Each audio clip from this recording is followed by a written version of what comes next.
Thursday, October 15th, 1876. Late afternoon.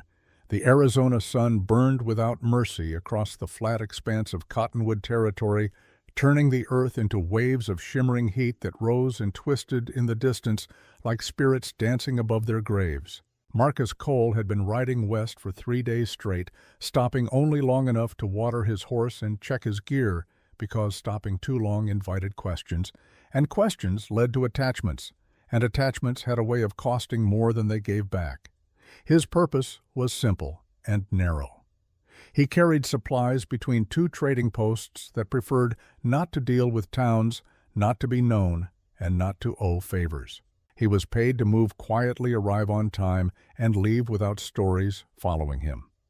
That was the kind of work that suited a man who had learned the hard way that the less people knew about you, the longer you stayed breathing.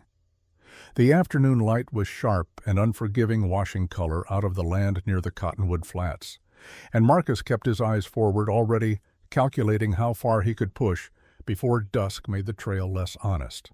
His shoulders were tight, not from the ride, but from the constant low tension that came from years of learning that danger rarely announced itself loudly.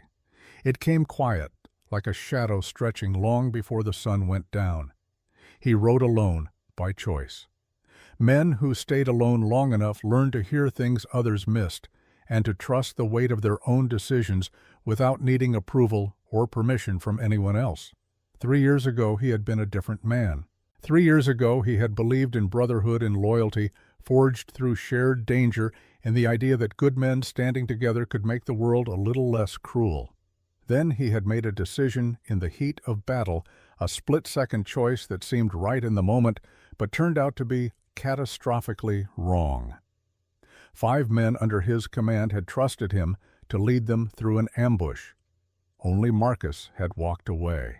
The memory of their faces, the way they had looked at him with confidence right before everything went to hell, still visited him in the quiet hours before dawn. So he rode alone now, kept his head down, took jobs that required no one's trust but his own. He noticed the movement before his mind shaped it into meaning. Something shifted near the brush ahead, too deliberate to be wind, too controlled to be an animal. His hand moved closer to the reins, and his posture adjusted without conscious thought, the result of habits built through loss and narrow escapes he did not revisit unless forced. His heart rate lifted slightly, not into panic but into readiness. The horse beneath him sensed the change, and its ears swiveled forward, nostrils flaring to catch scent on the hot breeze. When the figures stepped into view, his first reaction was confusion, followed immediately by a tightening in his chest that had nothing to do with fear. 2 children stood in the open, small and still positioned, where the trail widened as if they had chosen the spot deliberately. They were Apache girls, twins by the look of their faces, about 8 or 9 years old, their frames thin but not fragile, their clothing worn down to function rather than dignity or decoration. Marcus slowed his horse to a halt and stayed mounted, his eyes scanning past them, first checking the line of trees to the left, the shallow draw to the right, the open ground behind where dust still hung in the air from their arrival. He did not see riders. He did not hear voices. That absence bothered him more than an ambush would have. At least an ambush made sense. Children did not stand like this, calm and purposeful in the middle of nowhere, unless they had learned not to run, learned not to show fear, learned that survival sometimes required walking straight toward danger instead of away from it. The girls did not step back when his horse shifted or when leather creaked under his weight. One of them watched his face, the other watched his hands. That detail lodged in his mind and stayed there. Someone had taught them what mattered, taught them how to read a man's intentions before he made them clear through action. Marcus spoke carefully, choosing a tone that would not frighten them or invite challenge. His voice came out rougher than he intended, scraped raw from 3 days of breathing dust and speaking to no one. "Where are your people?" The girl on the left pointed toward the low hills in the distance, her arm steady, her fingers straight and unwavering. The other remained silent, her attention fixed on the rifle strapped to his saddle, not with fascination, but with assessment. She was counting, checking to see if it was loaded, measuring distance and angle. These were not ordinary children. "Our home is there," the first girl said.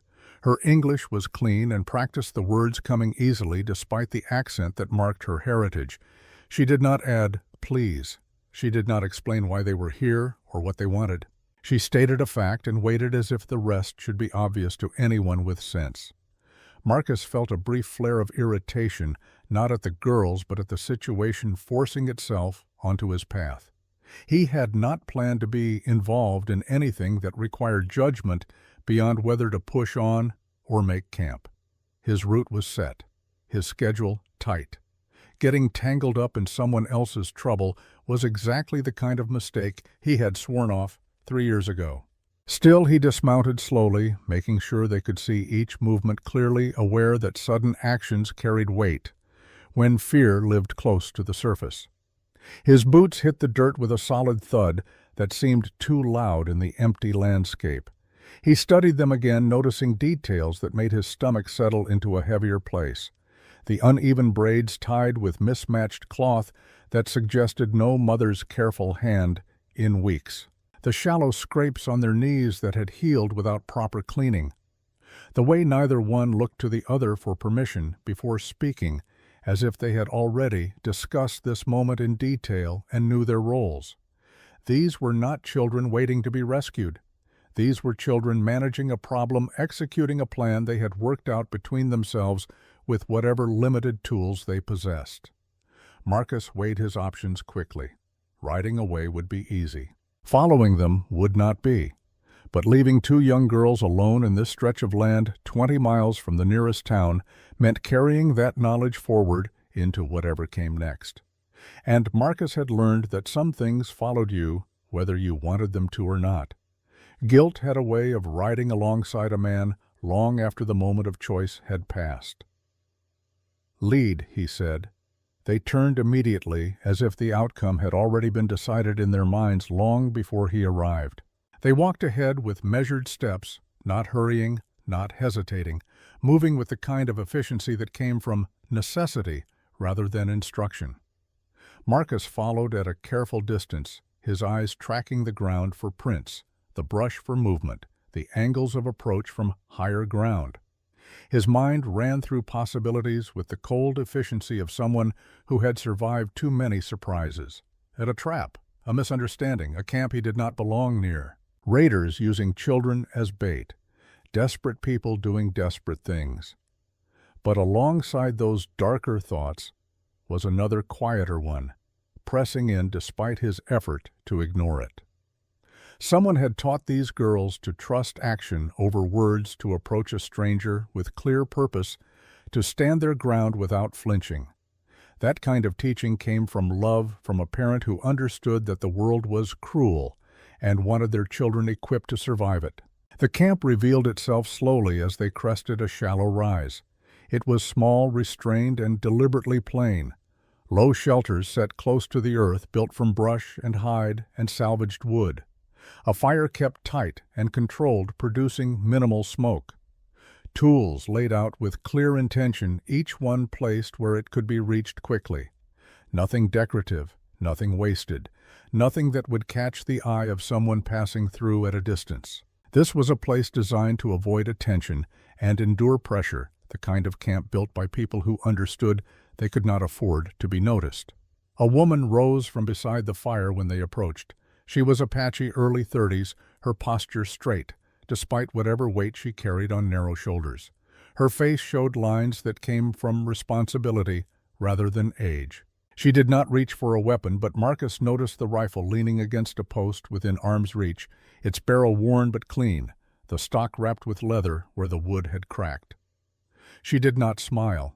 She acknowledged Marcus with a single nod and returned to the pot in her hands, continuing to stir something that did not appear to need stirring, her movements careful and controlled.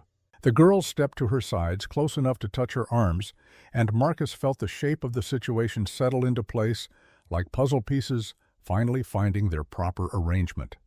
This was their mother, a widow by the look of her, though no one had said it yet. A woman holding a fragile perimeter together with routine and restraint, and the kind of stubborn will that refused to break even when breaking would be easier. Marcus stopped several steps away and removed his hat, not as a gesture of politeness exactly, but because covering his eyes felt wrong in a space this quiet, this heavy with unspoken calculation. He did not introduce himself. He did not explain why he was there. He waited. The woman did not speak either. Neither did he. The air between them filled with unspoken evaluation. She was judging whether he brought danger or time, whether his presence would make things worse or give her a few more days of breathing room. He was judging whether staying would cost him more than leaving, whether getting involved would pull him into the kind of mess that had no clean exits. Inside his chest, empathy pushed against caution. He did not like that feeling. It complicated clean decisions. But he could not ignore the fact that these girls had stepped into his path because they believed he might change something, might tip the balance in a struggle he did not yet understand but could already feel pressing down on this small camp like a coming storm. As the fire crackled softly and the wind moved through the cottonwoods in the distance, Marcus understood that his original mission no longer mattered in the same way. The road had broken its pattern, inserted a complication he had not planned for, and whatever happened next would not be accidental. Thursday, October 15th, 1876, 6 o'clock in the evening. Marcus did not step into the camp uninvited because crossing that invisible line without being asked felt like claiming space he had not earned. So he stayed near his horse and loosened the cinch with slow, deliberate movements, his muscles remembering the weight of responsibility even as his mind resisted it. The air cooled quickly as the sun dropped toward the horizon, carrying the dry scent of earth and old leaves, and the change in temperature tightened the muscles along his spine in a way he had learned to respect rather than fight. His body knew things his mind sometimes tried to ignore. He told himself he would only rest long enough to water the horse and let the animal breathe, that anything more would turn into involvement. And involvement was the one thing his work had trained him to avoid at all costs. But the camp behind him did not feel like a place that survived on luck alone, and that made walking away harder than he expected. The twins moved with clear purpose as the day faded. One collected thin branches, sorting them by size with the kind of attention to detail that suggested this was routine rather than improvisation. The other adjusted stones around the fire so the heat stayed contained, preventing sparks from spreading and keeping the flame low enough not to draw attention from a distance. They did not speak much, but when they did, their words were sharp and practical, used only when silence would slow them down. Marcus watched without making it obvious, noticing how neither child wasted motion, how both checked the tree line every few minutes, as if danger was a schedule they had learned by heart, something that arrived at predictable intervals and required constant vigilance. The woman kept her focus on preparation. She rinsed roots in a shallow bowl, set a small pot near the fire, and adjusted the firewood until the flame lowered into something steady and manageable. Her shoulders remained set, her expression neutral, but Marcus sensed the tension beneath it, the strain of hosting a stranger without knowing his weight or his limits, without understanding whether he represented help or just another problem to manage. As the sky darkened, Marcus walked a slow arc around the camp. Tracks from 3 horses, maybe 4 less than 2 days old, boot prints that paused and lingered rather than moving through. Tracks from 3 horses, maybe 4 less than 2 days old. Boot prints that paused and lingered rather than moving with the steady rhythm of travelers just passing through. That knowledge pressed into him quietly, not into panic, but into obligation. If he left now, he would be leaving more than a place.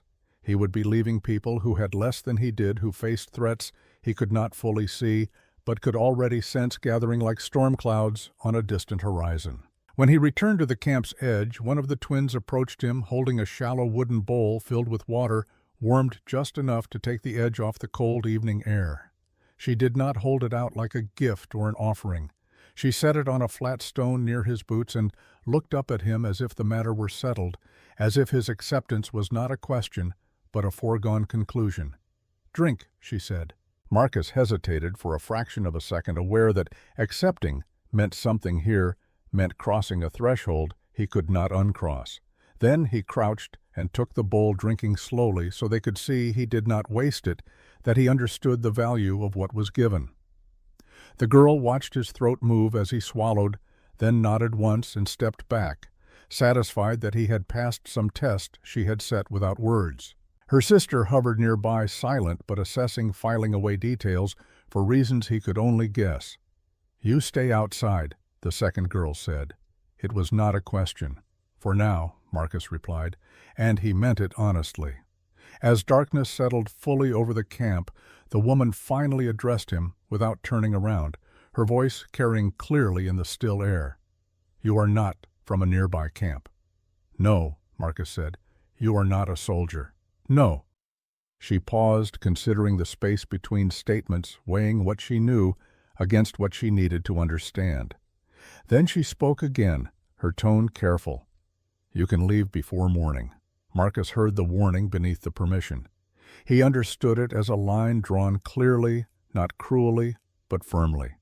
A boundary established, an expectation set. "I could," he answered. She glanced over her shoulder, her eyes meeting his briefly in the firelight, then returned to her task without further comment. The twins finished their small meal quickly, some kind of flatbread and dried meat, eaten efficiently without complaint or conversation.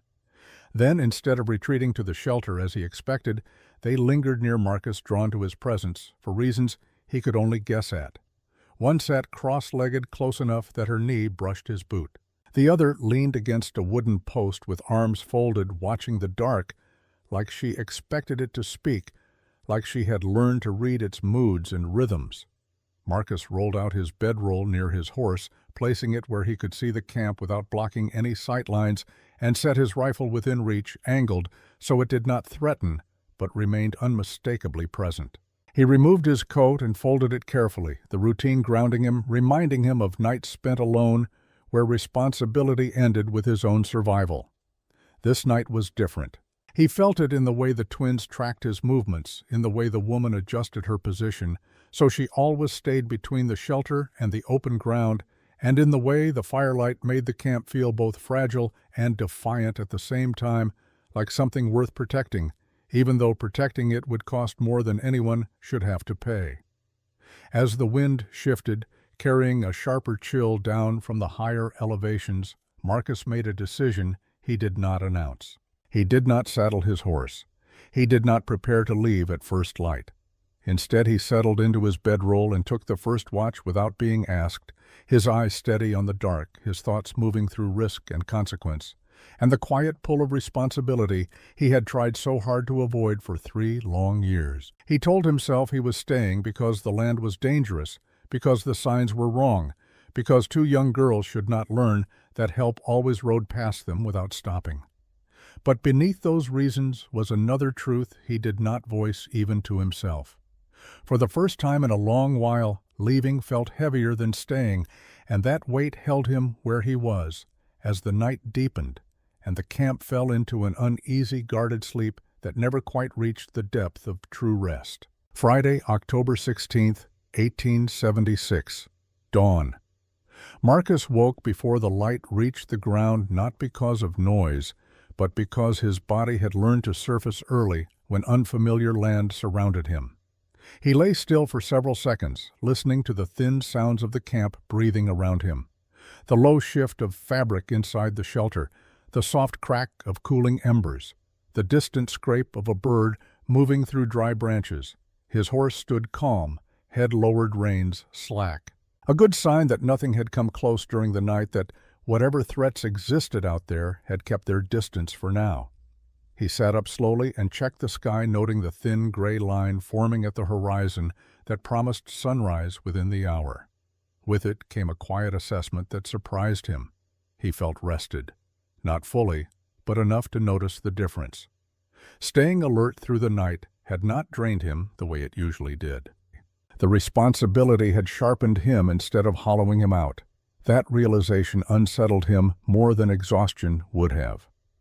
The twins emerged from the shelter first barefoot and silent, already awake to the work of the day, as if sleep was something they rationed carefully, something they allowed themselves only when absolutely necessary.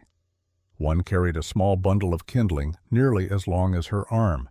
The other dragged a shallow pail across the dirt, the metal scraping softly against stones. They noticed Marcus immediately, not startled by his presence, but reassured by it, and he caught the quick exchange of looks between them, a private confirmation that he had not disappeared during the night, that the plan they had set in motion was still proceeding, according to whatever design they had worked out, in whispered conversations he had not been meant to hear. Marcus rose and stretched his shoulders once, working out the stiffness that came from sleeping on hard ground, then took the pail from the girl's hands without comment and filled it at the seep near the rocks, testing the water with his fingers before carrying it back. Cold but clean. Good water. The girl followed closely, watching how he walked, how he balanced the weight, how he set it down without spilling. When he finished, she nodded with a kind of professional satisfaction, as if he had completed a task correctly and met her standards. The woman stepped out of the shelter shortly after. Her movements were steady but deliberate, eyes scanning the edge of the camp before settling briefly on Marcus. She did not greet him. Instead, she shifted a pot closer to the fire and adjusted the stones beneath it, her attention fixed on keeping the flame controlled and efficient. "You watched," she said. It was not a question. "Yes," Marcus replied. She accepted the answer without further comment, but Marcus noticed the slight release in her posture, a fraction less tension across her shoulders. He understood then that last night had not been a courtesy extended to him, but a test administered to see if he would hold his word without supervision, if he could be trusted to do what he said when no one was looking. The morning work unfolded without instruction or negotiation. One twin sorted dried roots by size, her small hands quick and certain. The other checked a snare line near the edge of the trees, returning moments later with a short shake of her head to indicate the traps were empty. Marcus followed her path and examined the line more closely, crouching to inspect where the cord joined the trigger mechanism. The knot had been loosened deliberately, not frayed by weather or pulled apart by an animal trying to escape. Someone had been here. Recently, within the last day.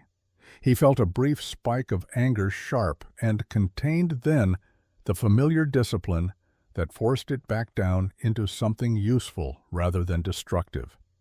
He returned to the camp and spoke plainly, keeping his voice low so it would not carry beyond their small perimeter.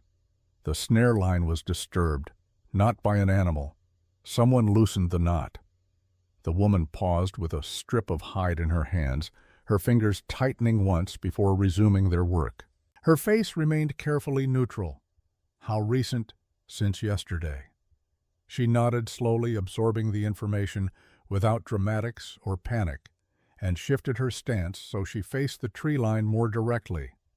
The twins, hearing the tone change in the adults' voices, drew closer together, but did not stop what they were doing. Fear acknowledged, not indulged. Response measured, not reactive. Marcus recognized that behavior. These were people who had learned to function under threat, who understood that survival required staying calm even when your heart wanted to hammer its way out of your chest. Later, when the fire burned steady and the morning meal simmered quietly in the pot, one of the twins approached Marcus with a narrow wooden board and a length of rawhide cord. She pointed to a damaged frame near the shelter where a support beam had cracked under strain. "Fix," she said. Marcus examined the break, crouched low, and tested the wood with his thumb. The crack ran deep but clean, repairable if done carefully. He retrieved his knife from his belt, cleaned the blade on his trouser leg out of habit, and began trimming the rawhide with careful, measured cuts, preparing it to bind the wood back together. As he worked, he became aware of the woman standing closer than before, not watching his hands but his face, reading the way he handled tools.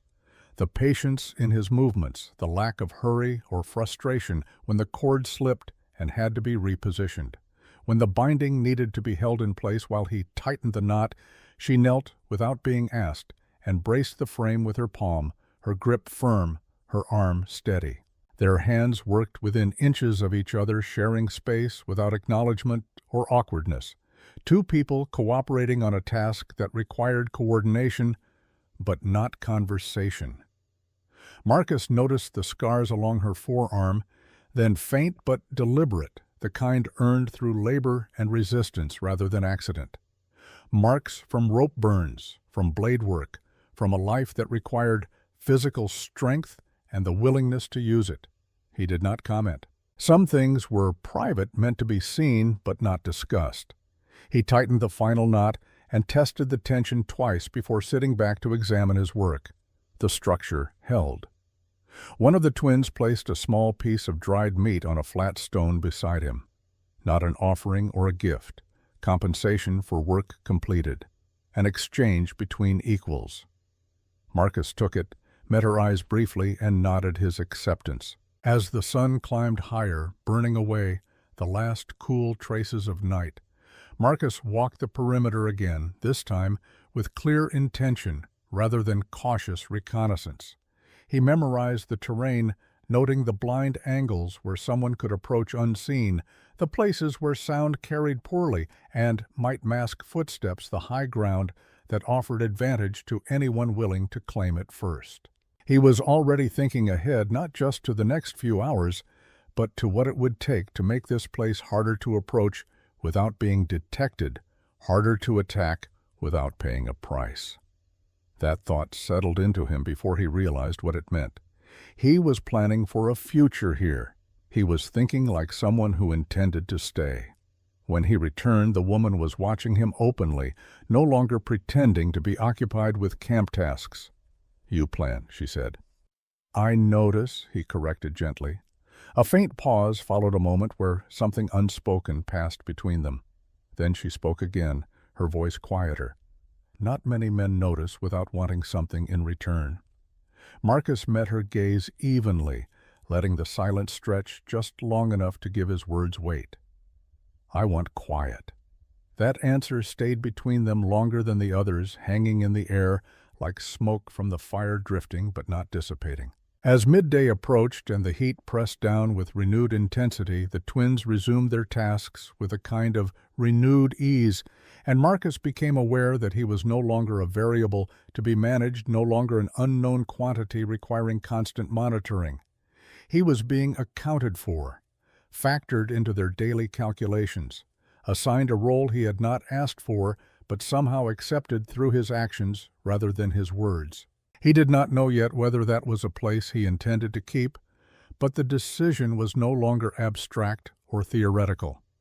It was becoming real with every hour that passed, with every small task completed, with every moment he chose to stay, instead of riding away toward the horizon, where his original life waited like an escape route he was no longer certain he wanted to take.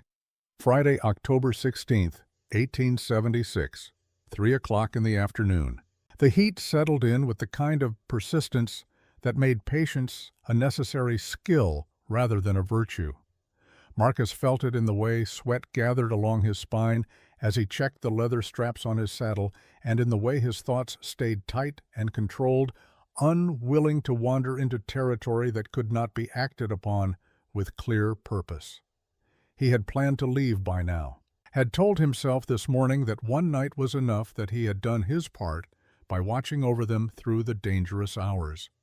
The fact that he was still here sat in his mind like an unanswered question, like a decision deferred rather than made. The woman worked steadily through the heat, her pace unchanged, despite the oppressive temperature, her focus fixed on tasks that kept the camp functioning at a basic level. She repaired a torn carrying sling, her fingers quick and certain with the bone needle. Then she reorganized a small stack of supplies, adjusting their placement with the kind of attention that suggested every object had a reason for where it rested. Survival had shaped her habits until they were precise instruments, sharp and effective. The twins drifted between shade and sunlight, restless but not careless. One practiced tightening knots with a short length of cord, her small fingers working through the patterns with focused concentration. The other traced shapes in the dirt with a stick, glancing up frequently toward the surrounding land, as if checking for movement, for changes in the pattern of shadows, for anything that did not belong. They did not need to be told to stay alert. That awareness had been taught early and reinforced often through experiences Marcus could only imagine and did not want to dwell on too deeply. He walked beyond the edge of the camp farther than before, following a line of ground that dipped toward a narrow cut in the land where water might gather during rare desert rains. He crouched and studied a cluster of prints half filled with dust, older than the disturbance he had found earlier, but still recent enough to matter. These were not the tracks of wanderers passing through without thought or purpose. Someone had slowed here. Someone had stopped and looked toward the camp. Someone had made a decision about whether to approach or wait. The realization tightened his jaw. When he returned, the woman looked up immediately, reading his posture, before he spoke, understanding from the set of his shoulders that he had found something worth reporting. "There's more," Marcus said simply. "Not from today. Maybe 2 days ago." She set down what she was holding and stood facing him fully, the wind lifting loose strands of her dark hair across her cheek. "They come close," she said. It was not a question. "Yes?"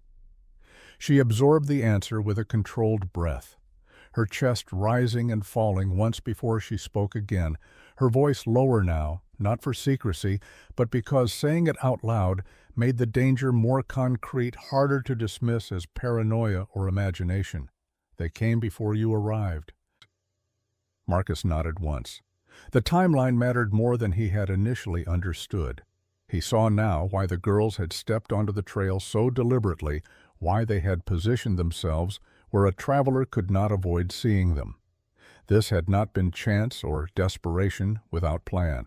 It had been a calculation made by children who knew the limits of waiting, who understood that time was running out and action was required even if that action carried its own risks. The woman turned away and reached for a pot near the fire, adjusting it. Though it did not need adjusting, her hands occupying themselves while something heavier moved beneath the surface of her careful composure. Marcus stayed still, giving her space without retreating from the conversation, letting her decide when to continue.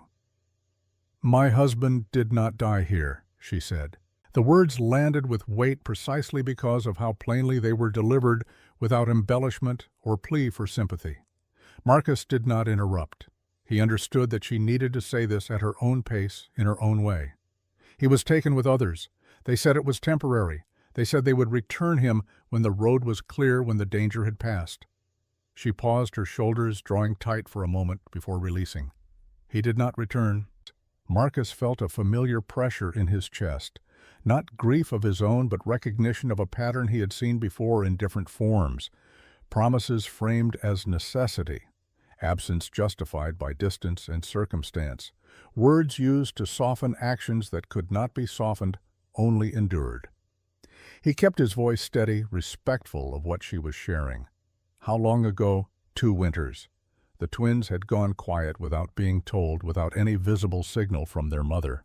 They stood near the shelter now, close enough to hear their bodies angled toward the woman, in a posture that suggested both support and protection, as if they understood their presence mattered, even if they could not change what had happened. Marcus noted the way they did not cling to her, did not interrupt or demand attention.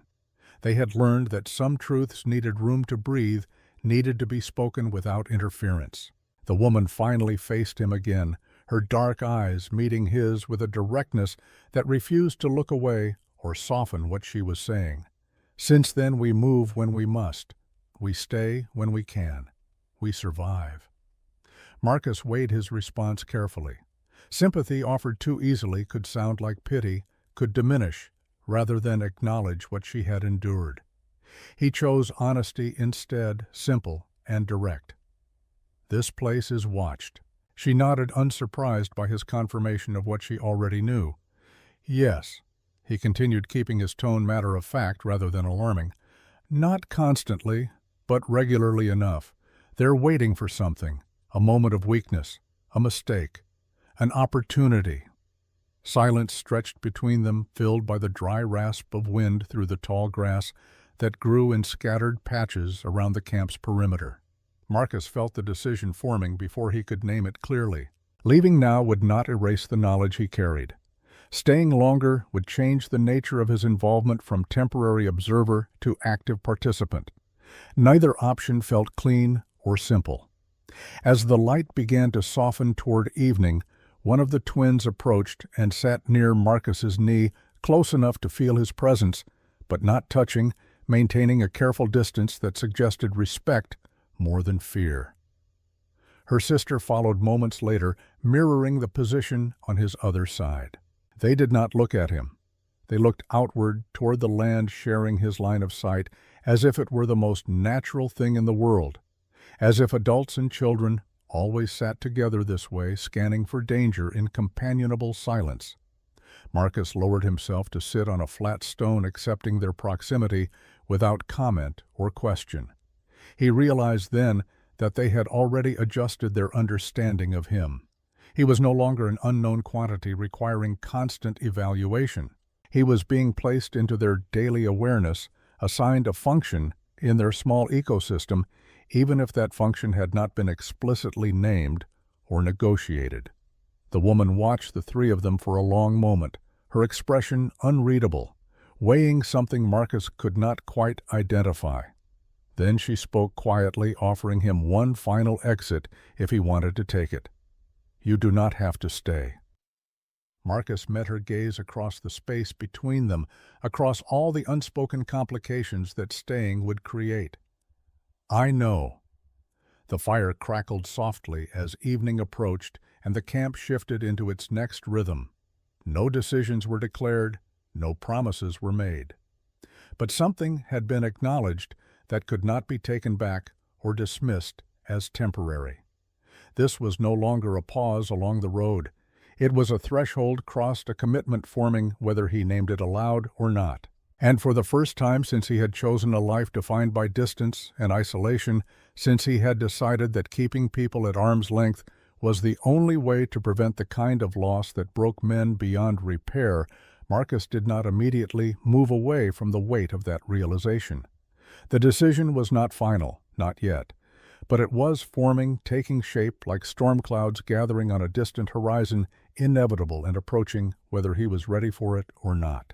As darkness fell completely over Cottonwood Flats as the stars emerged one by one in the vast Arizona sky, Marcus stayed exactly where he was sitting between two young girls who had chosen him for reasons he was only beginning to understand, watching over a camp that was not his, but somehow had become his responsibility anyway, one choice at a time. Saturday, October 17th, 1876, early morning. The third day began with a change in the air that Marcus felt before he understood it. A subtle tension that made the land seem closer, as if the distance between things had narrowed overnight and the space for mistakes had grown smaller. He noticed it when he checked his horse and found the animal more restless than usual, ears turning toward sounds too faint to name, muscles twitching beneath the hide as if preparing for something the creature could sense but not see. Experience told him not to dismiss that feeling. It was often the first warning before everything went sideways. The twins were already active when he emerged from his bedroll, moving with an efficiency that came from habit rather than instruction. One carried a small wooden bucket, its handle bent from years of use and repair. The other dragged a coil of cord that had been mended so many times the original length was impossible to determine. They approached Marcus together and held out their tasks without preamble. The bucket, the cord. No explanation offered or needed. One lifted the bucket toward him and tilted her head slightly, indicating the shallow seep near the rocks where water collected in a natural depression. The other pointed to the cord and then toward the tree line where the snare traps ran. They did not explain. They did not ask permission or phrase their needs as requests. The expectation was implicit and structured, delivered with the clarity of people who had learned that Direct communication saved time and prevented misunderstanding. Marcus felt a brief, sharp awareness of what was happening. They were assigning him tasks. Not as a guest who might help if he chose, not as a temporary visitor doing them a favor, but as someone expected to carry part of the load to contribute to the collective work of survival. That realization brought a mix of resistance and something closer to respect. He could have refused, could have reminded them that he had never agreed to stay, never promised anything beyond one night of watching. But he did not. He filled the bucket first, testing the water with his fingers, as he had the day before, making sure it was clean before carrying it back to the camp. Then he took the cord and followed the snare line into the thin cover near the trees, moving quietly through the brush, checking each trap in sequence. He crouched at the damaged section and inspected it carefully, noting where the fibers had been cut clean rather than frayed by weather or torn by an animal struggling to escape. This had been done deliberately, with a blade likely to see how the camp would respond to test their awareness and reaction time. The thought tightened his jaw and settled cold in his stomach. As he worked to repair the line, retying it with a different knot than before, one that held tension without revealing itself easily, he became aware of the woman watching from a distance. She stood near the shelter, not interfering, not directing, simply observing what he did when responsibility was placed in front of him without ceremony or negotiation. When he finished and returned to camp, the twins examined his work closely. One tugged on the cord to test its strength, then nodded once in approval. The other crouched to inspect the ground around the trap, checking to see if he had disturbed too much earth or left obvious signs of repair, then stood and looked at him with clear satisfaction. No smile, no praise, just acceptance of work completed to their standards. Later, as the sun climbed higher and began its familiar assault on the desert landscape, Marcus noticed movement on the ridge to the north. 3 figures on horseback, far enough away to blend into the land if someone did not know how to look, if someone had not spent years learning to spot threats at distance. He did not alert the camp immediately. Instead, he watched, counted the horses, tracked their movement, and waited until he was certain they were not drifting aimlessly, but moving with purpose and direction. When they paused and turned their mounts slightly toward the camp, when one of them produced what looked like field glasses and raised them to study the area below, Marcus felt the confirmation settle in his gut like a stone dropping into still water. He approached the woman quietly and spoke low, his voice carrying just far enough to reach her without broadcasting to the twins, who were occupied with gathering firewood several yards away. 3 men watching from the ridge, north side. She did not react outwardly. Her breathing changed deeper and more controlled, but her face remained carefully neutral. Years of practice in hiding fear, in maintaining composure when everything inside wanted to run or fight. "How many?" she asked. 3 visible. Could be more beyond the ridge line. "Not close yet." "No, but they're not trying to hide either. They want to be seen." The twins sensed the shift in atmosphere before any order was given, before any visible signal passed between the adults. They moved nearer to the shelter, positioning themselves without being told, their movements quick but not frantic, efficient rather than panicked. Marcus noted that they did not ask questions. They had learned when questions wasted precious time, when action mattered more than understanding, when trust in the adults meant following direction without debate. He adjusted his rifle and moved to a position where he could be seen clearly from the ridge, standing in the open long enough to register as a deliberate presence rather than a shadow or trick of light. He did not raise the weapon. He did not make threatening gestures. He simply let it be visible, let his posture speak the message clearly. This camp is not undefended. This camp has someone watching. This camp will cost you if you come closer. The figures on the ridge hesitated.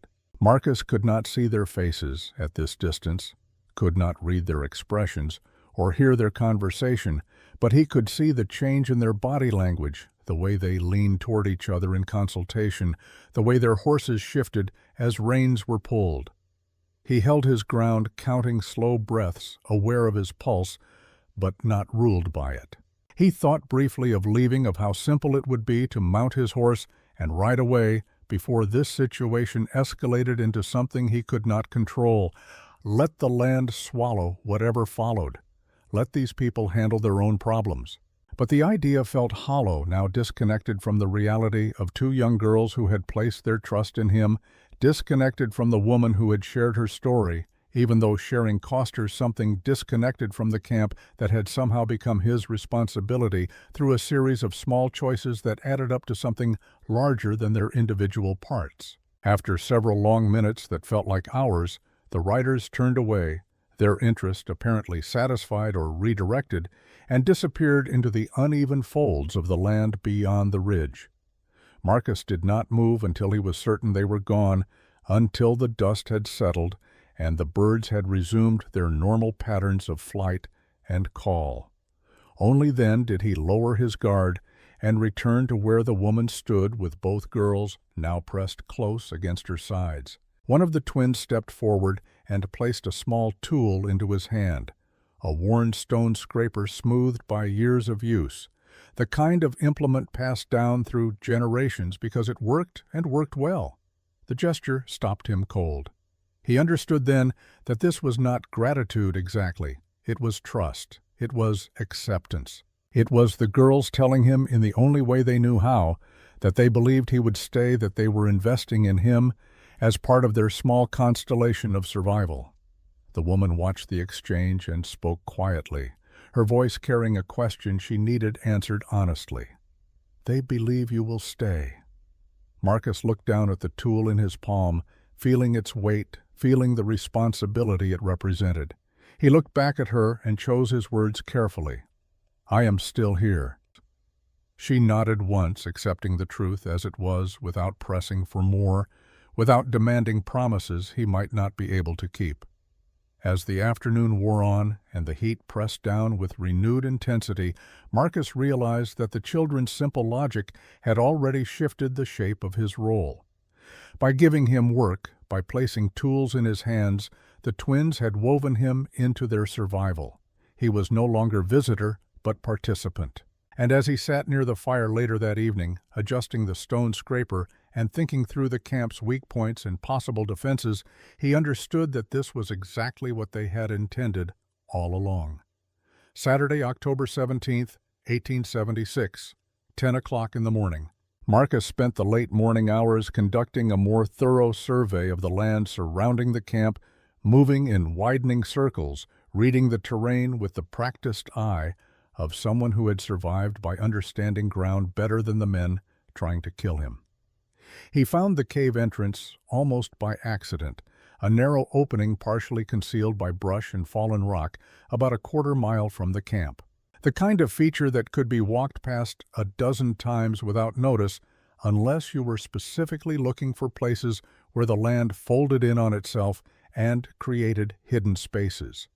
Inside the cave opened into a chamber perhaps 15 feet across and 8 feet high at its center. Enough room for people to shelter if needed. But it was not the space itself that made Marcus's pulse quicken. It was what he found scattered across the floor and leaning against the walls. Mining equipment. Old but functional. Pickaxes with worn handles. A shovel with a blade sharpened thin by years of use. Wooden support beams cut to specific lengths. And most telling scattered samples of rock that glinted even in the dim light filtering through the entrance. Silver ore. He knelt and picked up one of the samples, turning it in his palm, watching how the metal caught what little light was available. Not pure silver, but rich enough to be worth extracting, worth the effort and investment of serious mining operations. Against the far wall, partially covered by a tarp that had rotted through in places, sat an old cart. He moved closer and brushed away the debris. Painted on the side in faded letters, Brennan Mining Company, 1874. The name meant nothing to him yet, but the date did. 2 years ago, the same time the woman's husband had been taken and never returned. Marcus continued his search, moving methodically through the cave's contents. Near the cart, partially hidden beneath fallen rock, he found a piece of cloth. He pulled it free and held it up to the light. A handkerchief hand embroidered with traditional Apache patterns, the kind of work that took hours of careful stitching. And beneath where the cloth had been darkening the stone, he saw the unmistakable stain of old blood. His mind worked through the implications, quickly assembling pieces of a story that was becoming clearer with each discovery. The woman's husband had not simply been taken. He had found this mine, or perhaps had known about it all along. Someone had wanted that knowledge silenced. Someone had wanted him gone so they could claim this land and everything beneath it. Marcus pocketed the handkerchief and made his way back to camp, his thoughts racing through possibilities and consequences. This changed everything. This was not simply harassment of a vulnerable woman and her children. This was murder for profit. This was greed disguised as territorial dispute. When he arrived, the woman was alone near the fire the twins occupied with some task at the far edge of camp. He approached and held out the handkerchief without preamble. "I found a cave, about a quarter-mile west. There's a mine inside, silver ore, and this." She took the cloth from his hand, her fingers trembling slightly as she recognized it immediately. Her face went pale, her breath catching in her throat. "This was Dakota's, my husband's. I made it for him." There was blood beneath it, old but clear.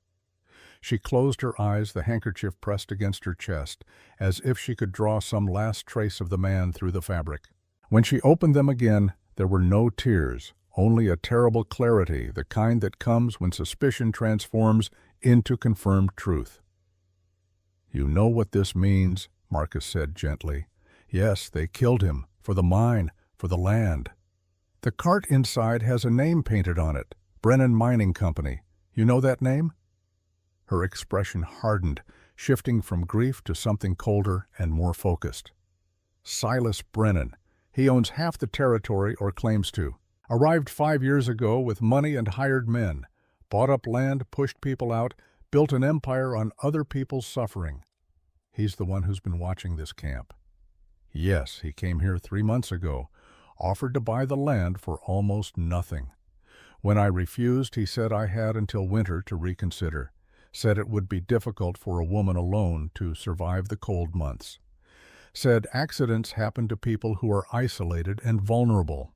Marcus felt anger rising in his chest, sharp and righteous, the kind that made men do stupid things if they did not control it.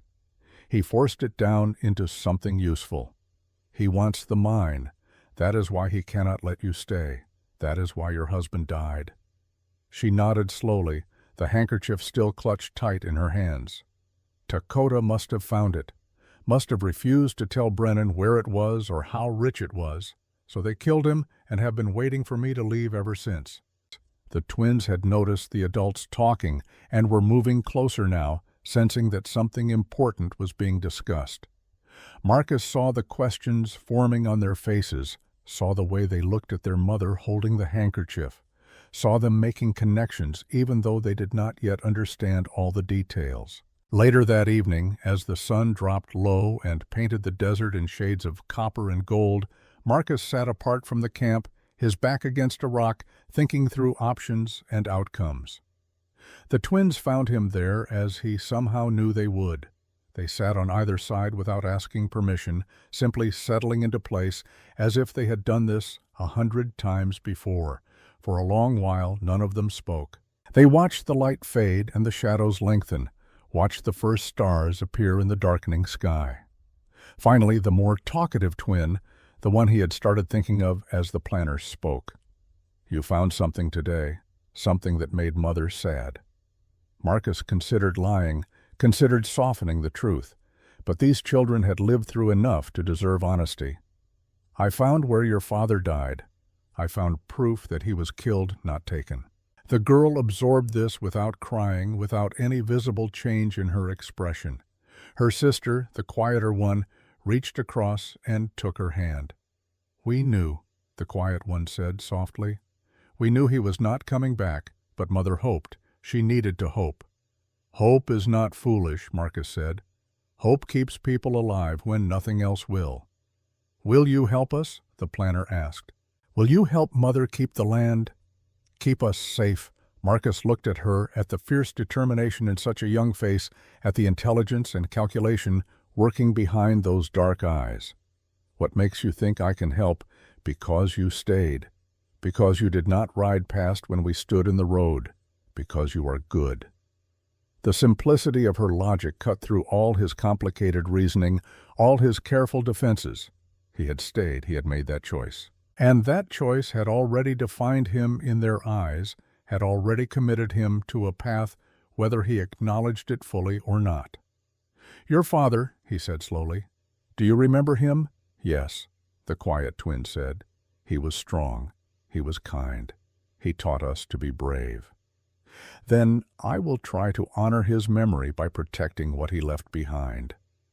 It was not a promise exactly. It was something more careful, more conditional. But to these children who had learned to parse meaning from silence and gesture, as much as words it was enough. They sat together as darkness fell completely, three people bound by circumstance and choice, by tragedy and hope, watching over a camp that held secrets worth killing for and defending. Sunday, October 18th, 1876. 8 o'clock in the morning. The decision to ride to Fort Apache had been made in the quiet hours before dawn, when Marcus lay awake turning options over in his mind, like stones being examined for hidden flaws. Staying at the camp and waiting for Brennan to make his move was a losing strategy. They needed allies. They needed witnesses. They needed the weight of law on their side, or at least the appearance of it. He presented the plan to the woman over morning coffee, such as it was a bitter brew made from roots and chicory that substituted poorly for the real thing, but provided warmth and ritual if nothing else. "We need to go to Fort Apache, file a land claim, officially get it registered with the territorial office. And we need to talk to the marshal, show him what I found, make this a legal matter instead of a personal dispute." She considered this, her dark eyes measuring risks and benefits with the careful calculation of someone who had learned that every choice carried consequences. "Apache woman going to white man's law. They will not take my side. They will take mine, and they will take evidence. The ore samples the handkerchief, the cart with Brennan's name. That tells a story even prejudiced men cannot ignore completely. And if Brennan learns we have left the camp undefended, we all go. We do not give him the opportunity." One of the twins, who had been listening from nearby while pretending to work on some small task, spoke up. "Leave our home, but this is Mother's land." Marcus crouched to her level, meeting her eyes directly. "Land is not as important as lives. We can come back. We can defend it better once we have the law's recognition. But if something happens to you or your sister or your mother, the land means nothing." The girl considered this with the seriousness of someone much older weighing his logic against her instincts. Finally she nodded. "We will go, but we will come back." "Yes," Marcus agreed. "We will come back." They prepared quickly, taking only what was essential: food for 2 days, water skins filled to capacity, weapons and ammunition, the evidence from the mine wrapped carefully in canvas. They scattered the fire and covered signs of habitation as best they could in the limited time available, making the camp look abandoned rather than temporarily vacant. The ride to Fort Apache took 4 hours, moving at a pace that would not exhaust the horses, but covered ground efficiently. Marcus led, scanning constantly for movement or signs of pursuit. The woman rode behind him, with both girls sharing her mount, their small arms wrapped around her waist. During a brief rest to water the animals, one of the twins surprised Marcus by asking, "When will you ask Mother to marry you?" He choked on the water he had been drinking, coughing and sputtering, while the woman tried unsuccessfully to hide a smile. "You cannot just ask questions like that," he managed. "Why not?" "You will say yes or no. Better to know." Her sister added helpfully, "You should say yes. We need a father. Mother needs a husband. You need a family." Marcus looked at the woman who had given up trying to hide her amusement and was now openly laughing, the sound surprising and beautiful in its rarity. "Your daughters are terrifying," he said. "They are honest," she corrected. "There is a difference." "Is there? Because right now it feels very similar." But beneath the humor, Beneath the embarrassment, something had shifted. The question had been asked, however, inappropriately, and now it existed between them as more than unspoken possibility. It was a thing that would need to be addressed, acknowledged, decided upon. They reached Fort Apache as the sun reached its zenith, the small collection of buildings shimmering in the midday heat. It was more outpost than town, a handful of structures clustered around a central square built to serve the military fort proper, and the sparse civilian population that supported it. People stared as they passed a white man riding alongside an Apache woman and her children, an arrangement unusual enough to draw attention and whispered speculation. Some faces showed curiosity, others showed hostility or suspicion. Marcus ignored them all, focusing on reaching the marshal's office. Marshal Tom Hendricks was a man in his middle 50s, weathered by desert sun, and harder years with iron-gray hair and eyes that had seen enough of human nature to be skeptical of most claims, but fair enough to listen. He looked up from paperwork as they entered, his gaze moving from Marcus to the woman, to the children, and back again. "Help you folks," Marcus set the canvas-wrapped bundle on the desk. "Need to report a murder and file a land claim. Related matters." Hendricks raised an eyebrow. "That is quite an opening. You had better have something substantial to back it up." Marcus unwrapped the evidence piece by piece. The ore samples with their unmistakable silver content, the handkerchief with its Apache patterns and dark stains, the photograph he had managed to capture of the cart with Brennan's name clearly visible. This woman's husband, Dakota, disappeared 2 years ago, taken by men who claimed it was temporary, who said they would return him once some unspecified danger had passed. He never came back. I found these yesterday in a mine on her land. That is his handkerchief. That is his blood. That cart belongs to Silas Brennan." Hendricks leaned forward, studying the items with increasing interest. He picked up the handkerchief carefully, examined the staining, set it down, and reached for the ore sample.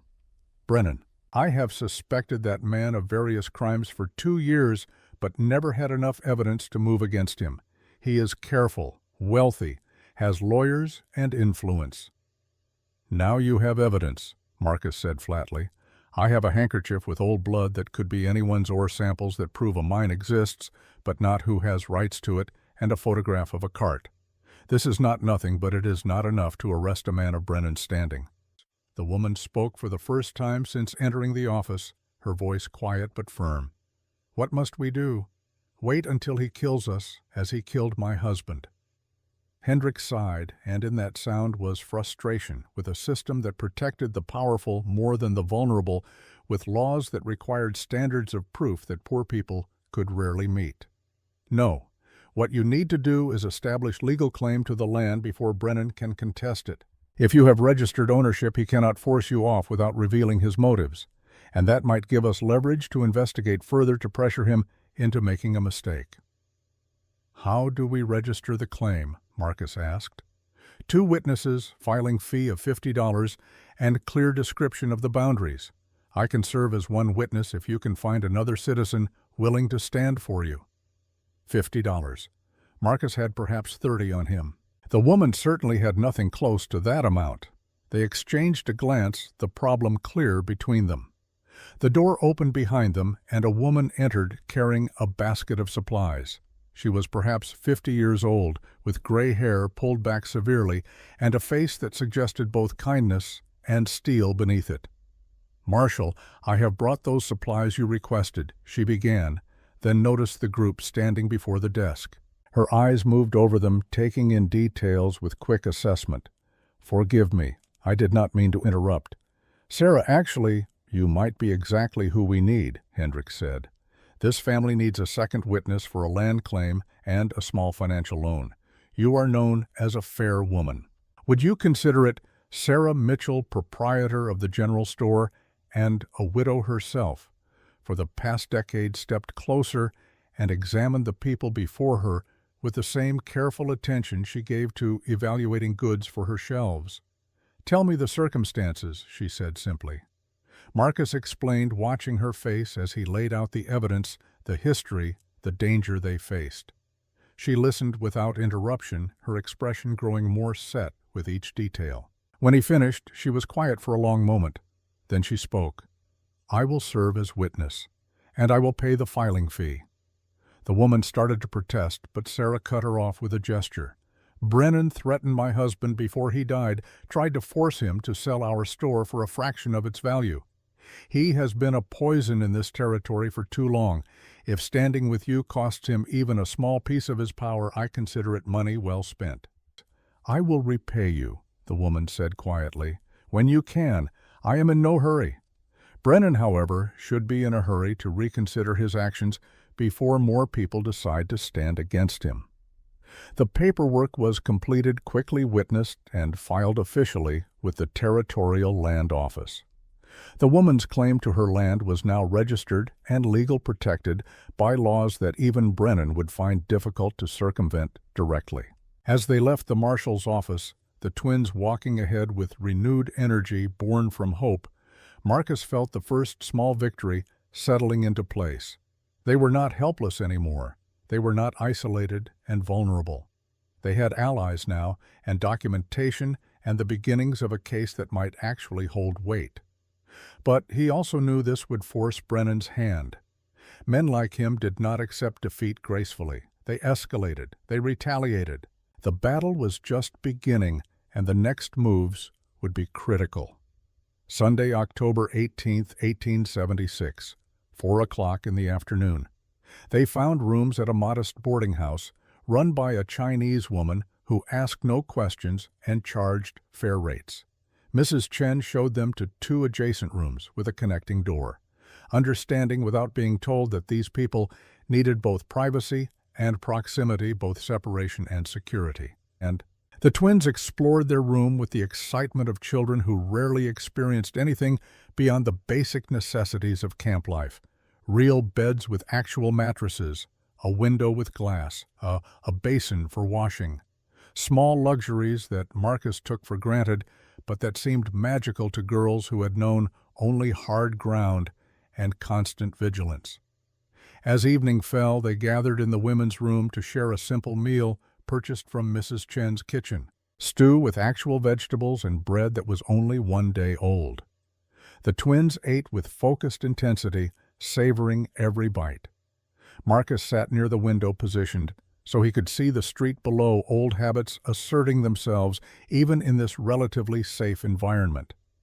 The woman sat across from him, her own gaze distant, processing everything that had happened. "Thank you," she said quietly, "for today, for all of this.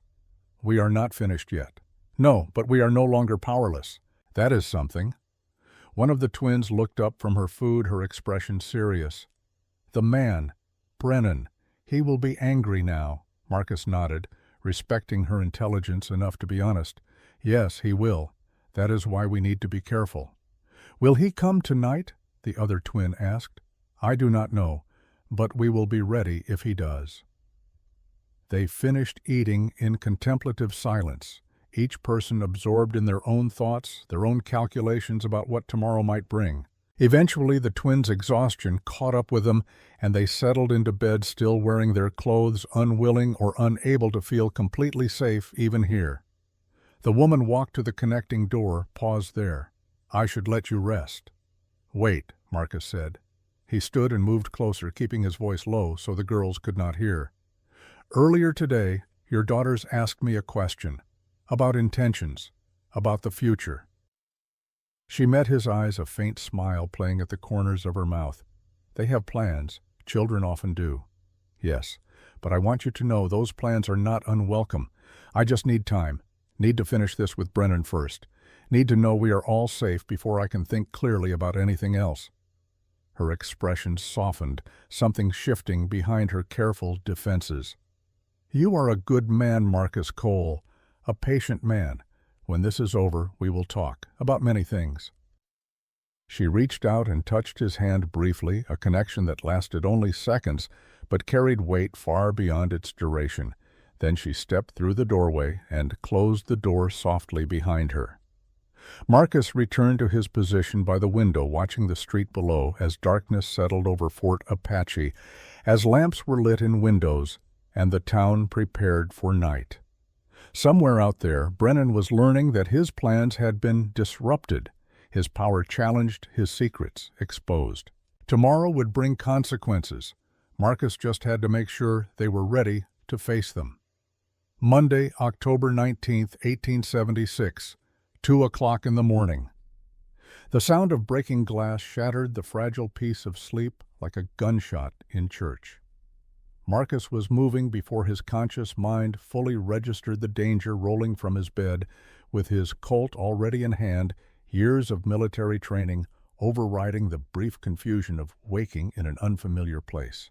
He heard movement in the adjacent room, heard one of the twins cry out, heard the woman's sharp command in Apache that he did not understand but recognized as an order to stay low, stay quiet, stay alive. Marcus threw open the connecting door and took in the scene with combat clarity. The window had been smashed inward, glass scattered across the floor catching moonlight like scattered diamonds. 4 men were forcing their way through their silhouettes dark against the street lamps beyond. One already had his hands on the older twin, trying to drag her toward the window while she fought with surprising ferocity. Marcus did not hesitate. He crossed the room in 3 long strides and brought his pistol down hard across the back of the man's skull. Not enough to kill, but enough to drop him instantly, his grip on the girl releasing as he crumpled to the floor unconscious. The other 3 turned toward this new threat, reassessing their odds. One reached for his gun but froze when he saw Marcus already had him covered, the Colt steady and aimed at center mass. "Bad idea," Marcus said quietly. "Very bad idea." The woman appeared from behind the bed where she had positioned both girls, a knife in her hand that looked entirely too familiar with violence, her stance suggesting she knew exactly how to use it. "You have 1 chance to leave," she said, her voice cold and precise. "Take it." For a moment the equation balanced on a knife edge. 4 against 2, but 2 of the 4 were focused on escape rather than fight. And the one with sense could see that Marcus was not bluffing, was not afraid, was the kind of man who would pull that trigger without hesitation or regret. The lead intruder made his decision and grabbed his fallen comrade by the collar, dragging him toward the window. The others followed, scrambling through the broken frame with the ungainly panic of men who had expected easy prey and found wolves instead. Marcus moved to the window and watched them flee down the alley, memorizing faces and gaits, storing details that might matter later. He did not pursue. His priority was the people in this room, not revenge or justice delivered in the dark. He turned to find both twins pressed against their mother, shaking but not crying, their eyes wide but focused. The older one, the planner, met his gaze directly. "You came," she said simply. "You kept us safe."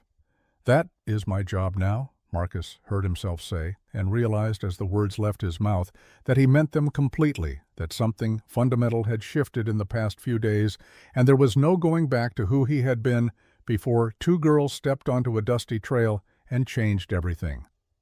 The woman touched his arm, her hand steady despite what had just happened. "We cannot stay here. They will come back with more men." "The stable," Marcus decided. "We can defend it better, and the horses are there if we need to run."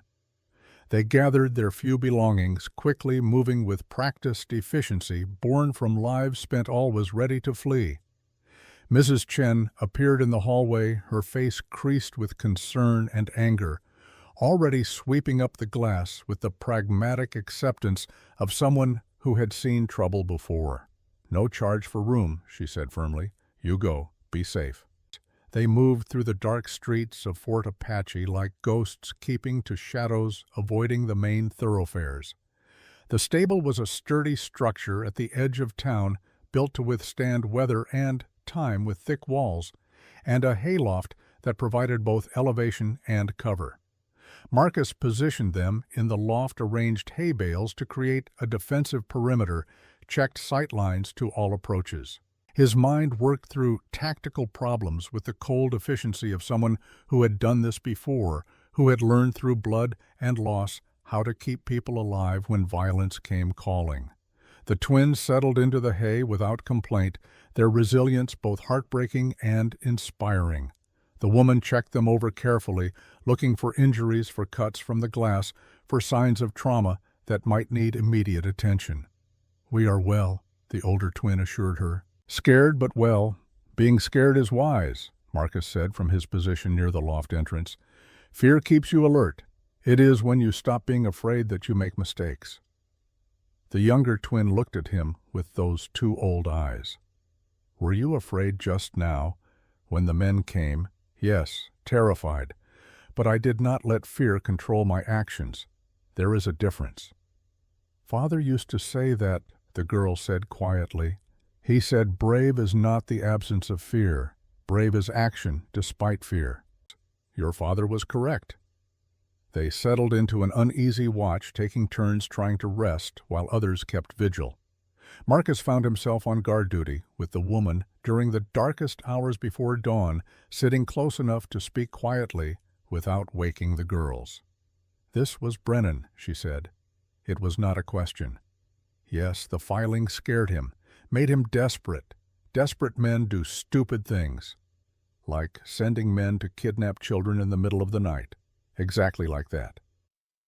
She was quiet for a moment, and when she spoke again, her voice carried a weight that suggested she had been thinking about this for some time. "You asked for time before, to think about the future, but I think the future is here now, forcing decisions before we are ready."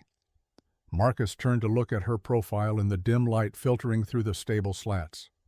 "What are you saying?" "I am saying that my daughters were right. We need each other. Not someday, not after this is over. Now. Today. We are stronger together than apart, and Brennan needs to see that strength needs to understand that we are not isolated targets, but a family that will fight as one." "Are you proposing to me?" Marcus asked, a hint of humor creeping into his voice despite the circumstances. "I am being practical. Marriage offers legal protections, makes it harder for him to claim the land even if something happens to me. Makes you legally responsible for the girls, which means he would have to go through you to get to them. And yes, beneath all that practicality, I am saying I would be honored to call you husband if you would be honored to call me wife."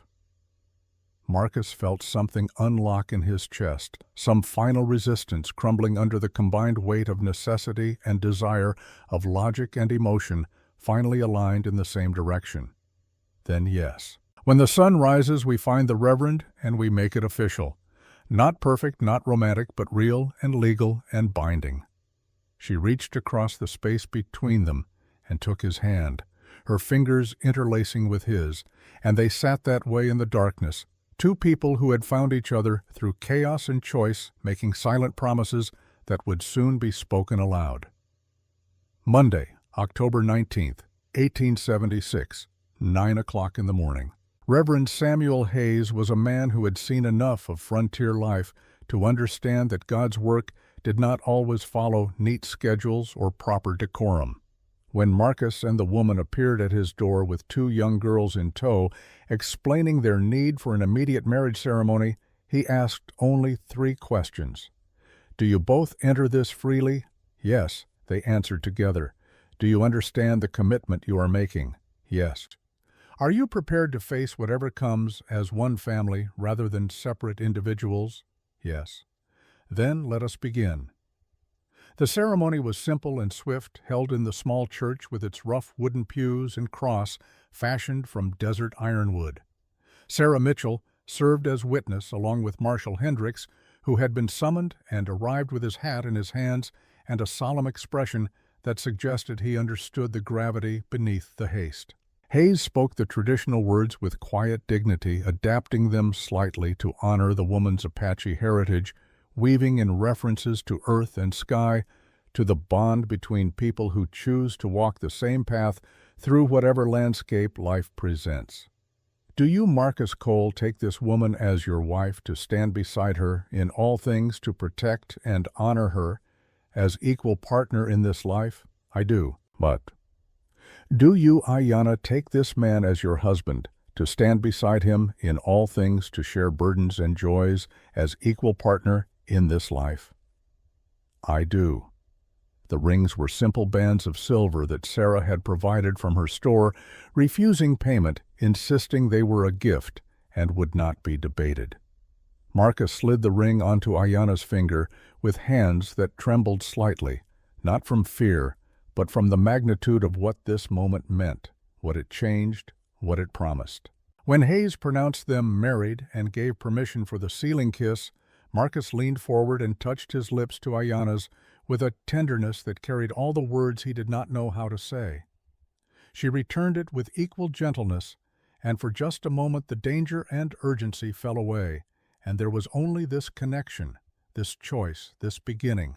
The twins erupted in subdued celebration, hugging each other, and then launching themselves at Marcus and Ayanna, wrapping arms around both adults and squeezing tight. "We have a father now," the older one said with fierce satisfaction. "A real father." "And I have daughters," Marcus replied, his voice rough with emotion. He had not expected to feel this strongly. "Real daughters." After the ceremony, as they stood outside the church in the morning sunlight, Hendricks approached with news written clearly across his weathered face. "Brennan knows. About the marriage, about the land claim, about all of it. One of his men was drinking at the saloon last night, talking too loud about a job that went wrong. I had him brought in for questioning." "And," Marcus prompted, "and he confirmed what we suspected. Brennan ordered the abduction attempt. Wanted leverage against you, thought he could force you to abandon the land claim if he held one of the girls. The man claims he did not know it would turn violent, that they were just supposed to grab and run." "That is still kidnapping," Ayanna said coldly. "Still a crime." "It is, and I have the man in custody. But here is the thing." Hendricks looked troubled. "Brennan is not going to take this lying down. He is gathering men. My deputy saw them meeting at his ranch this morning. At least 8 riders, maybe more. They are preparing for something." "For what?" Marcus asked, though he already knew the answer. "To finish this, one way or another. You have made him look weak, made him look like he can be challenged. Men like Brennan cannot tolerate that. He will come for you probably today, and he will not come alone."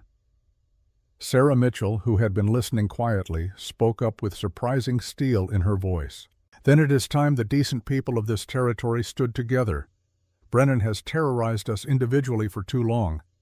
Perhaps it is time we showed him what happens when his victims stop being afraid." "What are you proposing?" Hendricks asked. "A gathering. This afternoon at the church. Everyone who has been harmed by Brennan, everyone who is tired of his threats and his greed. We make our stand together publicly where he cannot pick us off one by one." Marcus saw the wisdom in her strategy immediately. Strength in numbers, witnesses to whatever came next. The power of community against the isolation that men like Brennan relied upon to maintain control. "That could work," he said, "but it also paints a target. If he comes with force, innocent people could be hurt." "We are already targets," Sarah countered. "At least this way we choose the ground and the terms. At least this way we fight back." Hendricks considered this his lawman's instincts warring with his understanding of practical reality. Finally he nodded. "I will spread the word. 2 o'clock at the church. Anyone who wants to stand against Brennan's tyranny should be there. And I will be there with my deputies armed and ready to enforce the law if he gives us cause." The next few hours passed in tense preparation. Word spread through Fort Apache with the speed of wildfire in dry grass. People emerged from homes and businesses, some curious, some committed, some simply tired of living in fear and willing to do something about it. By 2 o'clock, nearly 40 people had gathered in and around the small church. Ranchers and shopkeepers, laborers and craftsmen, a few Apache from nearby settlements who had suffered under Brennan's expansion, even some of the working women from the saloon who had their own grievances with his treatment.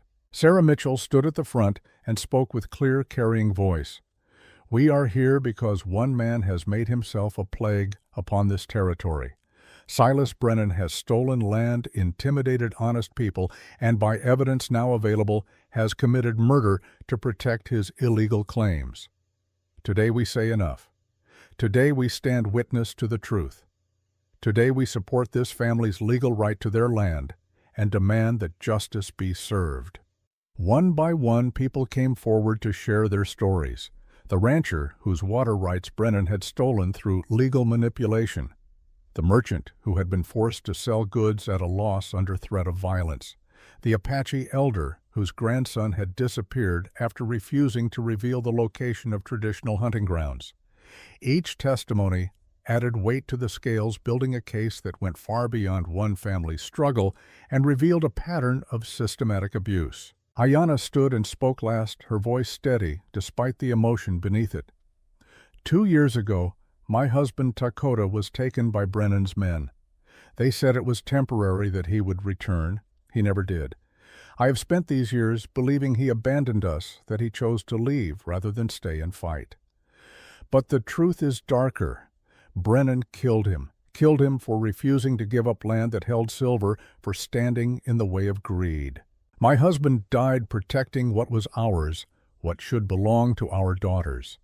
Today, I claim that land legally and publicly, and I dare Brennan to challenge that claim in the light instead of through violence in the dark. The gathering applauded a sound that started tentatively, but grew to something fierce and determined, the sound of people who had decided that fear was no longer acceptable, that submission was no longer inevitable. And that was when Brennan arrived. Monday, October 19th, 1876, 3 o'clock in the afternoon. They heard the horses first, the sound of many animals moving together, the jingle of tack and the creak of leather carrying clearly in the afternoon stillness.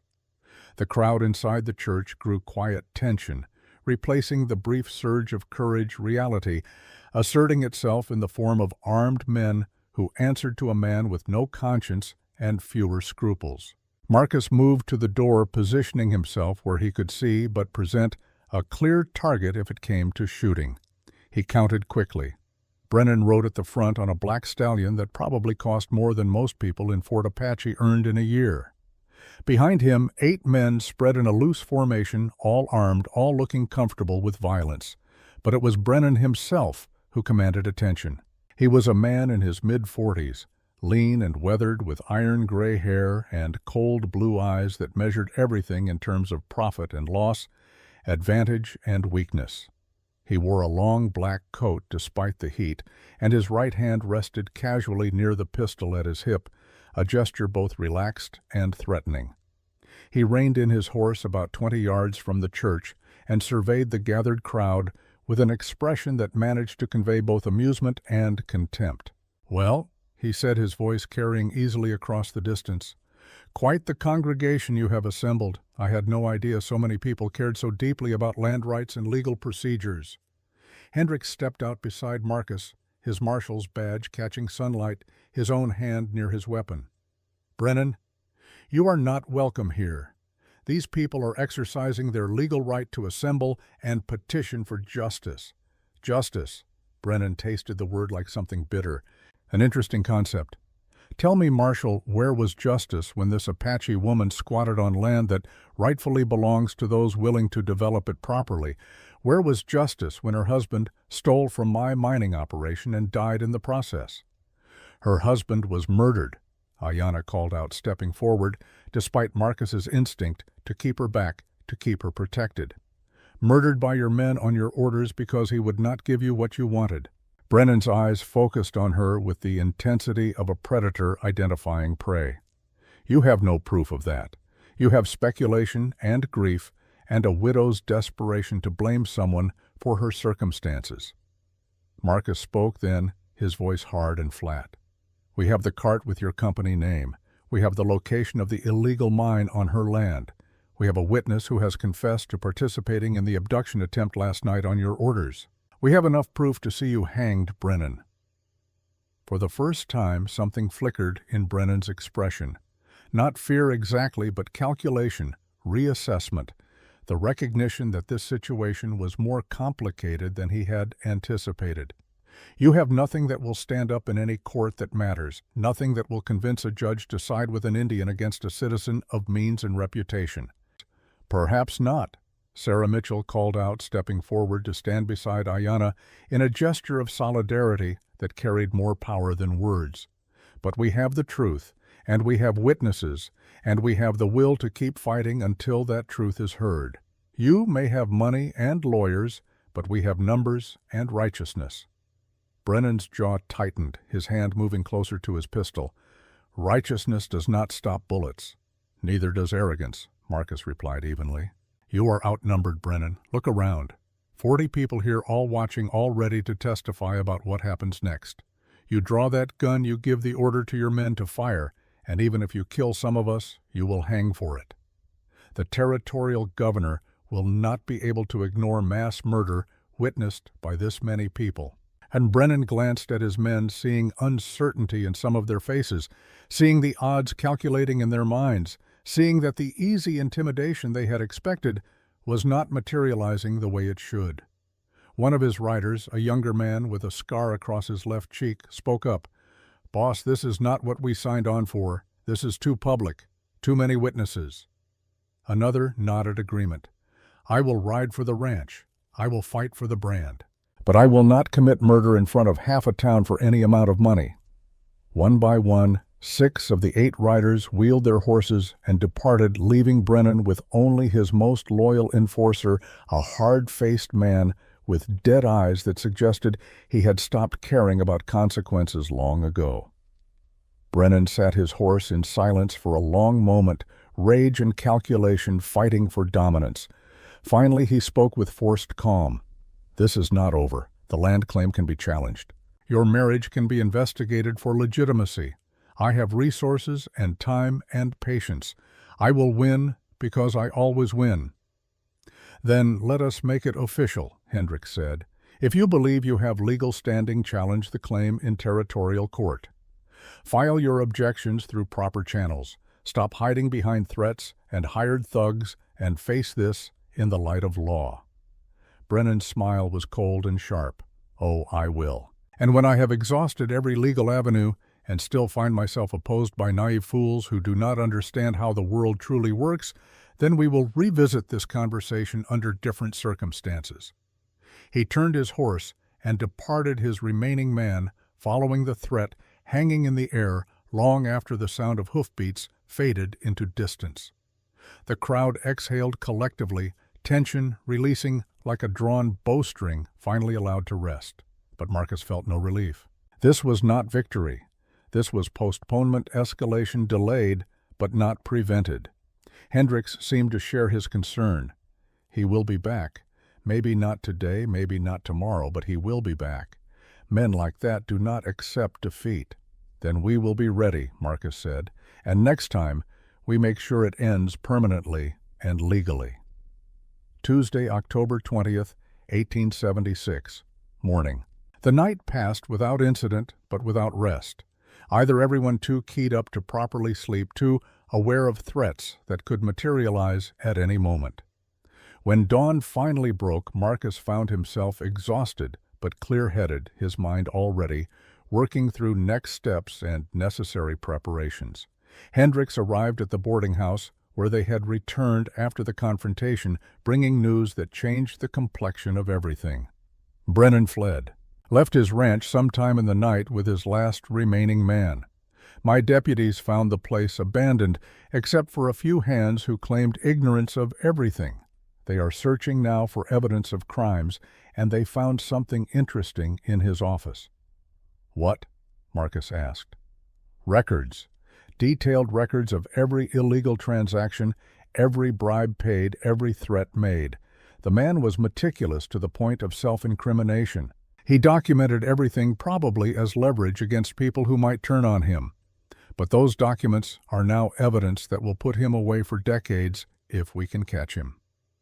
Ayanna absorbed this news with careful neutrality. So he runs, and we wait for him to be caught, always wondering if today is the day he returns for revenge. Not necessarily, Hendricks replied. With the evidence we have, the territorial government has issued a warrant for his arrest. Every lawman from here to California will be watching for him, and with his resources frozen pending investigation, he has lost his primary weapon. He is just another fugitive now, and fugitives rarely last long in this territory. It was not complete closure, but it was more than they had dared hope for days ago. The immediate threat had been neutralized. The land claim was secure, and they had allies who would continue fighting on their behalf. Over the next several days, they remained in Fort Apache, giving statements to territorial investigators, providing testimony that would build the case against Brennan whenever he was eventually captured. The twins adapted to town life with surprising ease, discovering the novelty of school and other children and structures that did not require constant vigilance. But Marcus could see the longing in Aiyana's eyes, the way she looked toward the horizon, where their land waited, where her husband's memory still lived in the earth and stones. On the 5th day, he made the decision. "We go home, tomorrow. We have done what we needed to do here. Now we build the life we fought for." The twins whooped with joy at the news, their excitement infectious and pure. Aiyana simply nodded, but her eyes showed relief and gratitude, the sense that something essential was finally being returned to her after being held hostage by circumstance and fear. Saturday, October 24th, 1876, afternoon. The ride back to Cottonwood Flats felt different than the journey away had felt. Then they had been fleeing toward uncertain protection. Now they were returning as a family legally recognized with documentation and allies and the weight of law backing their claim. The camp appeared untouched exactly as they had left it, the scatter pattern they had created still intact, no signs of intrusion or tampering. But instead of simply resuming their old patterns, Marcus had other plans. "We build something permanent," he announced. "A real house. Something that can withstand weather and time, and declares to anyone who sees it that we are not temporary, not squatters, but owners who intend to stay." Over the next weeks, with help from Cale, who arrived unexpectedly from his northern settlement, bringing skills and knowledge and family connection that enriched everything, they began construction. A modest cabin of wood and stone built into the natural protection of the hillside, designed for defense, but also for comfort for living rather than merely surviving. The twins thrived in ways that broke Marcus's heart with their beauty. The older one, no longer needing to be the constant strategist, began to show signs of the child she had not been allowed to be, laughing more freely, playing instead of planning. The younger one, relieved of constant vigilance, discovered a talent for drawing and would spend hours sketching the landscape, capturing the desert's harsh beauty with surprising skill. Aiyana blossomed as well, the weight of solitary responsibility lifting, allowing her to be more than just protector and provider. She sang sometimes while working traditional songs that carried across the open land, and Marcus would stop whatever he was doing just to listen, to absorb the sound of contentment that had been absent for so long. They fell into rhythms of partnership that felt natural and earned. Marcus handled the heavy construction and hunting. Aiyana managed the garden they planted and the preservation of food for winter. The twins contributed according to their strengths, the older one helping Marcus with mathematical calculations for construction, the younger one working alongside Aiyana to learn traditional medicines and practical skills. On cold nights, they would gather around the fire in their nearly completed home, and Marcus would teach the twins to read from the few books he owned, or Aiyana would tell stories from Apache tradition, or they would simply sit in comfortable silence, four people who had chosen each other and were building something that would outlast them all. April 1877, 6 months later. Spring arrived with sudden fierceness, transforming the desert almost overnight, from brown endurance to green explosion. The garden flourished carefully, tended by Aiyana and the girls. The cabin stood complete, and solid smoke rising from its chimney each morning, announcing occupation and permanence to anyone who cared to notice. Marcus stood on the small porch they had built, watching the sun paint the eastern sky in shades of copper and gold, and reflected on how completely his life had changed. 6 months ago, he had been a man defined by isolation and past failures, convinced that connection was weakness and that the only safe path was the solitary one. Now he was a husband, a father, a landowner with responsibilities that extended beyond himself. And instead of feeling trapped or burdened by these changes, he felt liberated, felt purpose and meaning that had been absent for so long he had forgotten what they felt like. Ayanna emerged from the house, moving to stand beside him, her hand finding his with the easy familiarity of people who had learned each other's geography through attention and care. "I have news," she said quietly, and something in her voice made him turn to look at her fully. She guided his hand to rest on her belly, still flat, but holding a secret that would soon become visible to the world. "We will have another child, by autumn." Marcus felt his breath catch, felt joy and terror and wonder, all tangled together into something too large for words. He pulled her close, holding her with a gentleness that acknowledged fragility without denying strength. "Are you happy?" he asked, needing to hear it spoken. "More than I ever thought possible again. You have given me back my life, Marcus. You have given my daughters a future. This child will be born into something we built together, will never know the fear and uncertainty that defined their sister's early years."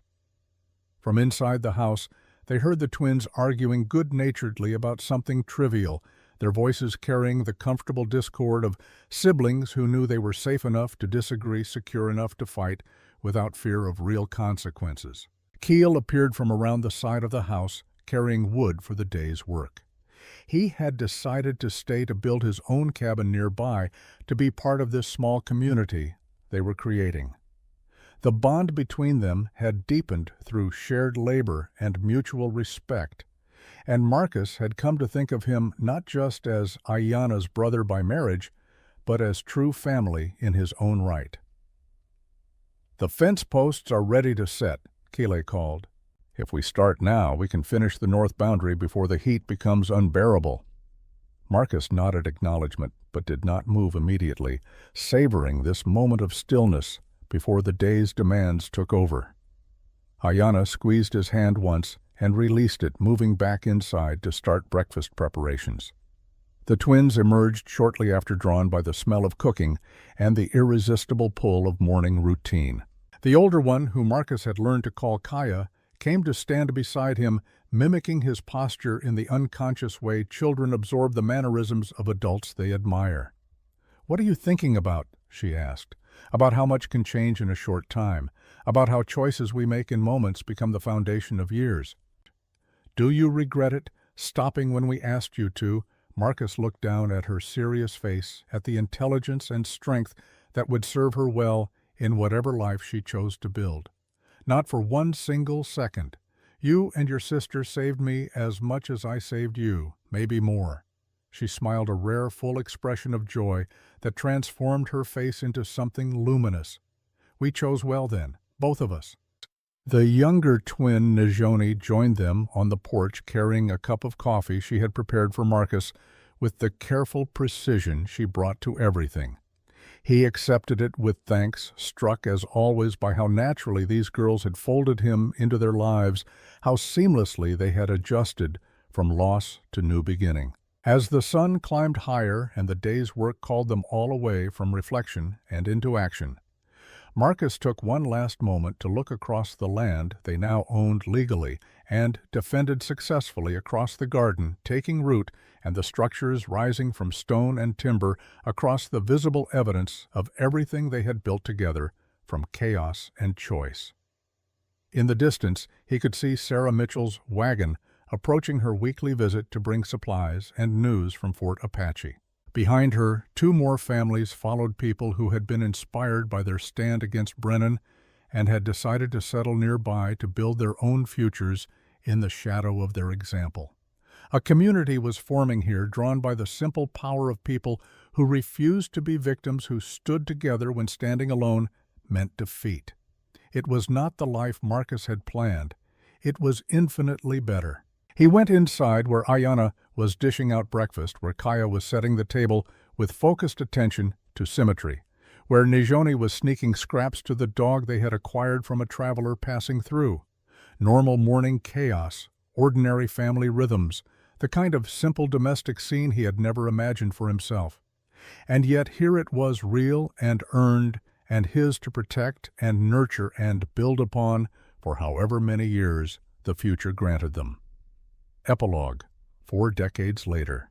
The old man sat on the porch of the substantial house that had grown from that original cabin, watching the sunset paint familiar patterns across land that had become as known to him as his own face in the mirror. His hair was white now, his movements slower, but his eyes remained sharp and his mind clear. Kaya had become a teacher running a small school in Fort Apache that served both white and Apache children, breaking down barriers through education and stubborn insistence that all children deserved knowledge regardless of heritage. She visited monthly, bringing her own children, filling the house with noise and laughter that made the years fall away. Nijoni had surprised everyone by pursuing medicine, apprenticing first with the tribal healers and then studying with white doctors, synthesizing both traditions into something powerful and effective. She practiced in the growing town, respected by all communities, her clinic always busy with people who trusted her skill more than they feared difference. The children from that pregnancy in 1877 had grown into fine adults themselves, carrying forward the lessons their parents had taught through example rather than lecture. Work hard, stand together, choose courage over fear, build something worth defending, and then defend it without apology. Ayanna emerged from the house, moving more carefully than she once had, but still vital, still present in ways that made every day feel like gift rather than obligation. She settled into the chair beside his, her hand finding his with the automatic ease of 40 years of practice. "What are you thinking about?"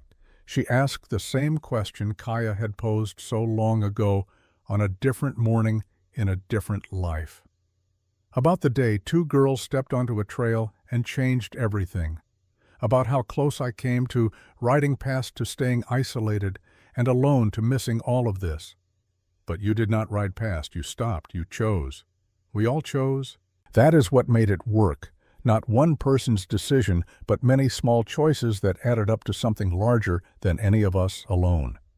In the distance, they could see the lights of Fort Apache, grown from outpost to proper town. Over the decades, could see the fences and fields of neighboring ranches, could see the visible evidence of community and prosperity and peace built on foundations of courage and sacrifice. Somewhere out there, Brennan had died years ago in a prison cell. His empire dissolved, his crimes punished, his threat neutralized by the simple power of people who refused to be terrorized.